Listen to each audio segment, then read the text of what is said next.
tervitused teile Haagist. Ma tahaksin teile demonstreerida, kuidas see meetod töötab, et teil oleks parem ettekujutus. Selleks mul on siin üks skulptuur, selline võrdlemisi pistlik ja iga skulptuuri juures toimub selle meetodi puhul alati analüüs. Ehk siis õpilased vaatavad skulptuuri ja üritavad lihtsalt tunda empaatiat ja analüüsida, mida see skulptuur võiks tunda. Ütleme, et selle skulptuuri puhul on jõutud järeldusele, et ta on kahtlev. Ja ütleme, et meil on tegemist nõukogude perioodiga ja tunnijuht on juba avanud seda tausta. Nii et õpilased teavad, millised meeleolud, millised hirmud valitsevad ühiskonnas. Ja nüüd antakse neile ülesanne füüsiliselt selle skulptuuriga suhestuda. Ja selleks on kaks erinevat viisi. Üks neist on astuda skulptuuriga samasugusesse emotsionaalsesse seisundisse.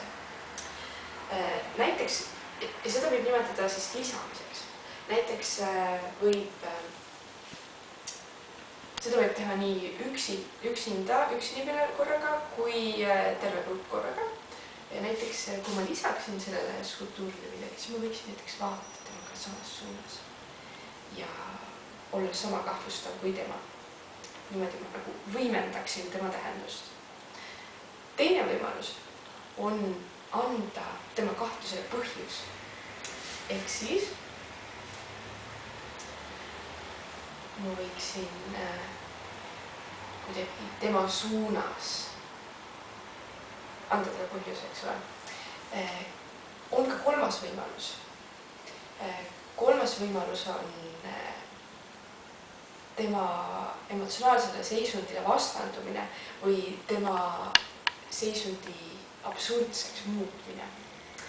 Ja see on keerulisem ja seda on tark teha siis, kui grupp on juba soe või siis, kui nad on juba draamapedagoogika ülesannetega tegelenud.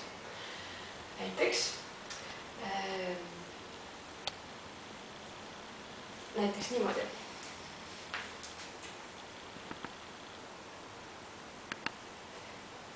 Kuidas iganes. Ja selle meetodi eeliseks on see, et seda võib teha ükskõik millise skulptuuriga.